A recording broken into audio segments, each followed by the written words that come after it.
What is up, everybody? It is Og here, back with another video. In today's video, we are back in Shattered Halls. I'm really excited to be back in here. I really enjoyed the Shattered Halls farm when we initially came out with it. Unfortunately, Blizzard nerfed it real quick, and we can go into that in a little bit, but we are back in Shattered Halls, which means that we can farm on our hold rep and get some really good experience as well. The numbers we're looking at right now, guys, is around 40 to 50k experience per run, so about 160 to 200k experience per hour. That's for one boosty. And as far as the rep goes, we're looking at 500 rep per run, so that's 2,000 rep per hour as well. This is a duo mage farm. Basically, the idea here, guys, is that I've seen, some duo mage things coming out. I wanted to test out some of them myself, and I was messing around with Steam Vaults, but then I was thinking to myself, you know what? I could probably get down something in Shattered Halls and potentially get back to the old boosting location. And if you could do it with two mages, then you can actually combine the two boosts into one massive boost and potentially make that a good farm. Unfortunately, we cannot solo the first boss yet. Don't know if we're ever going to be able to as mages in TPC. Maybe at some point I'm in greens, who knows. But at least we can get some really good honor hold rep again and get some really good XP for tunes level 65 to 70. So we're going to be jumping into this. This is a two mage farm. I'm duo boxing it though, so you can get to see all the different perspectives. All right, so to get started here, just as far as the requirements go, guys, you don't really need much gear at all. It helps to have MQG. It helps to have, a decent bit of spell power, and it helps to have a lot of spirit. But you can do this with any gear, honestly, as you level up. I am in T2 still. T2 5-piece certainly helps for just the larger range of Blizzard, but you don't need it. But I'm in basically level 60 gear and still able to do this farm. So gear is not too big of a barrier. As you're going to see, we don't run into too many mana issues throughout the run where we could use a pot and be plenty fine. So if you don't have great gear, just bring more mana pots. The way that this works, though, is the combination of three different abilities, which we'll get into in just a second. To start the run, though, when you come into the instance, this mob right here, the Legionnaire, will spawn some more helpers around him. So what we're going to do is we're going to go invis. We're going to park one mage back at the entrance. We're going to go invis, run by these mobs, and then keep note of where the front mob is. He's right on this pillar right here, where this little jut out kind of thing. So what we want to do is we want to rank 1 Blizzard him and then aggro the mobs over to the right. We want to do this so that this mini gauntlet does not just continually get reset over and over and over with more mobs. So when we do that, we go ahead and aggro those mobs, block, and then what we want to do is we want to be out of line of sight and Blizzard. And so by being out of line of sight, the mob actually can't charge us and then just stun us and get right next to us. And what happens now is we have the combination of three things going on right now. Obviously, we're alt tabbing back and forth and continuously dropping blizzards, which is keeping them slow with chill and everything like that. But we also have frostbite now. So frostbite typically is a horrible talent to have for AoE farming, but when you have two mages that are casting frostbite or that have the potential to proc frostbite, it's actually pretty darn good. Additionally, we also have Icy Veins popped immediately when we start the pool.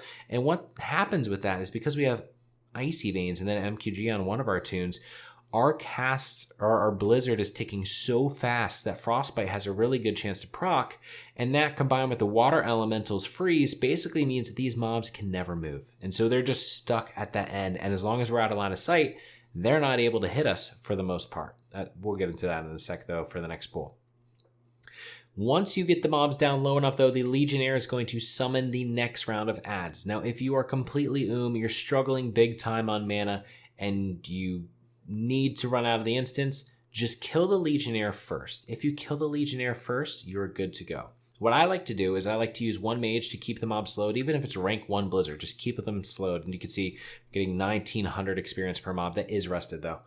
And so I just like to keep them slowed with rank 1 Blizzard while the other mage evocates. Evocate back up to full mana, then switch roles, and then you have plenty of mana to be able to take out these mobs. If you need to run out of the instance though, just make sure you kill the Legionnaire first, and then when you go back in, it'll just be these mobs. You clear these mobs, and then you're good to go on to the next pool. This run in total should take about 13 to 14 minutes per run, maybe even faster once you guys get it down real real cleanly. And maybe since you have 2 people doing it, if you're not dual boxing it yourself, maybe it'll be faster as well. But it's a pretty quick run. As far as the gold per hour, just for the loot and everything that we're going to get between the 2 mages, we're looking at around 200 gold per hour from my testing that I've seen so far. Obviously, you could get lucky. So these mobs do have the chance to drop, the level 70 loot table. So they could potentially drop blinkstrike. I personally haven't seen one yet, but hey, that would be awesome. And then the boosty is going to be looking at about 40 to 50,000 experience per run, not rested. So we were looking here at about 80 to 100,000 experience rested.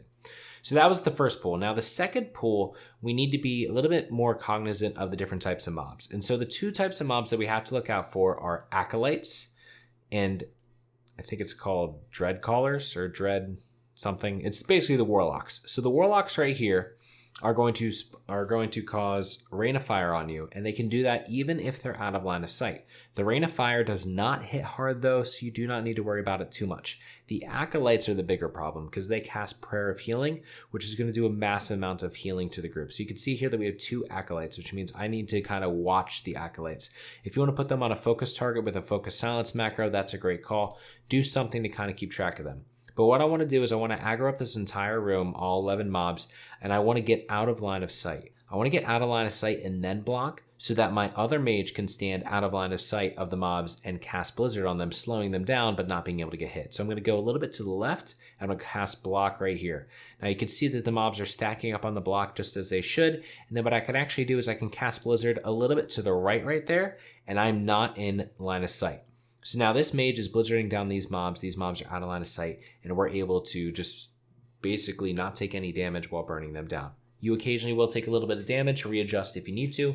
When you blink away though, as the second mage, what you want to do is you want to immediately spawn a water ellie and drop the Nova. Now my water ellie is on cooldown, so I didn't do it because it only had 5 seconds left, but as soon as the water ellie comes off cooldown, I'm going to pop the water ellie and Nova it.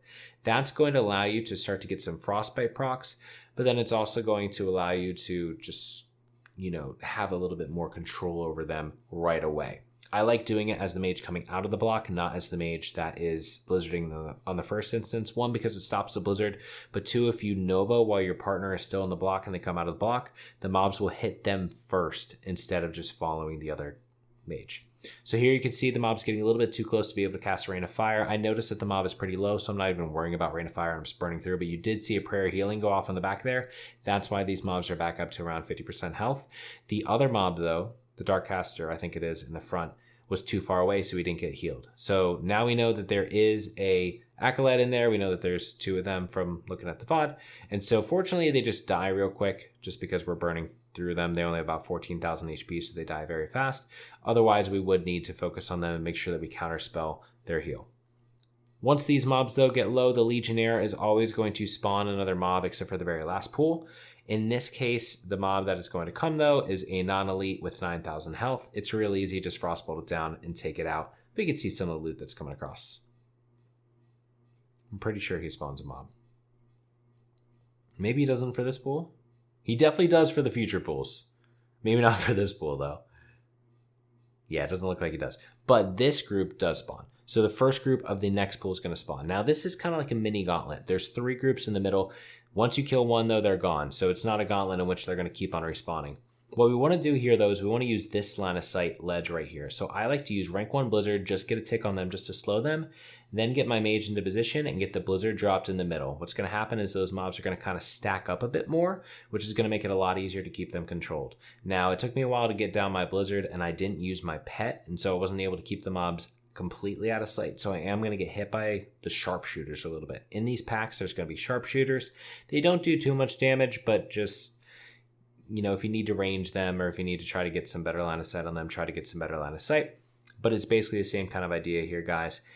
In the event that a mob does run forward really far like that and he's just not getting frostbitten at all, just go ahead and drop your Nova on him just to keep them contained. Never get too close so that you can get meleeed, because they can very easily crit you for probably about 3,000 damage. So definitely don't want that to happen.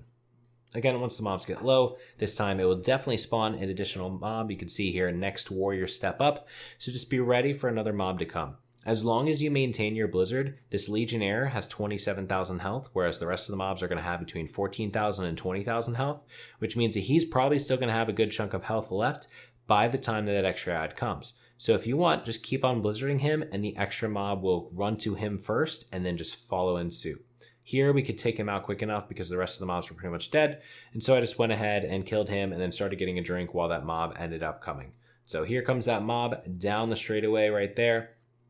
And so now once he gets into the range, we're just going to take out that mob and be ready for the next pool. Once you get this mob down, go ahead and loot. And then you need to run forward far enough to be able to spawn the next packs. If you don't run forward far enough, you're just going to have to wait a few seconds. So before, getting full drinks or maybe looting or something like that, I recommend just running forward, activating those mobs, and then go back and get the loot, get the drink, and then you can evaluate this next group. During this next kill, you kind of have to evaluate how you're going to kill them. The reason why I say that is because the spawns that they have are random. There's going to be 2 sharpshooters on the outside, but then the 2 inner mobs are going to be random.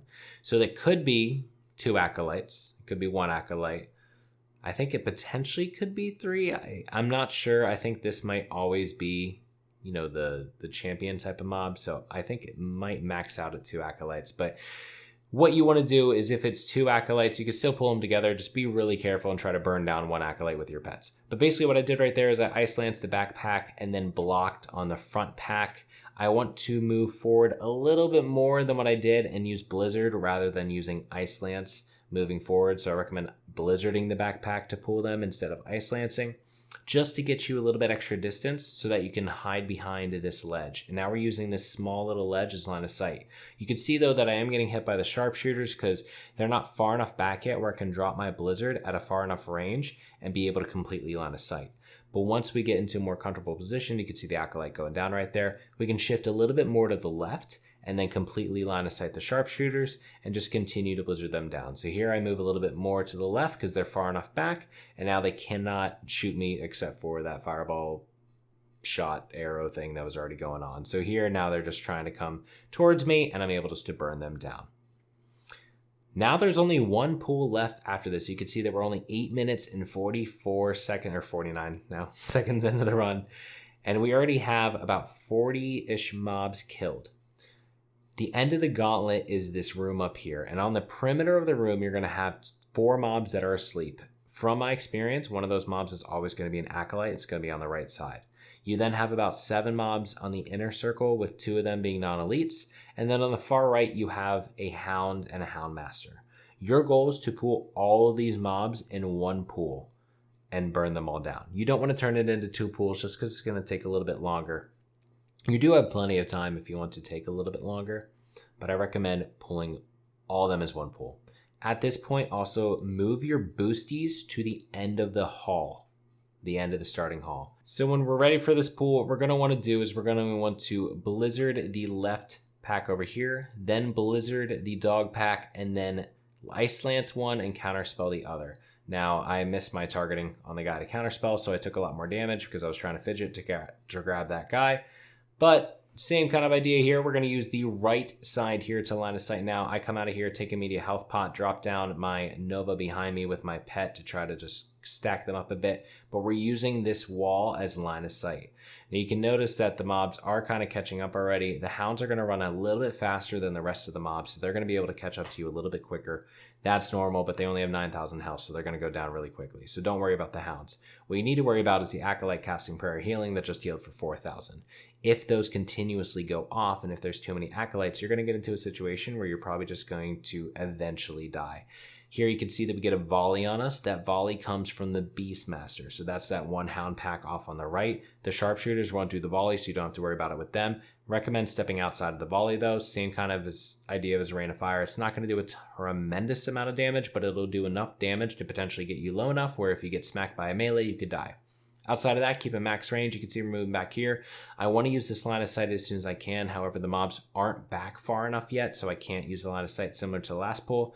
Eventually, when we get low, any mobs that are asleep, this Legionnaire will, res. If he's far enough back, I don't think he actually reses them, or if you burn him down quick enough, I don't think he reses them. But because we're 2-manning this and because we're trying to keep them as slowed as possible, he does end up getting off, or not res, that summon to make them come join the fight. So just try to keep them slowed with Blizzard as I do right here, just getting them all stacked up. Fortunately, get a Frostbite pack and proc, and then we're able to kill the mobs. And that is all the pools, guys. So obviously we're 12 minutes in. This mob would have been dead at that point. 12 minutes.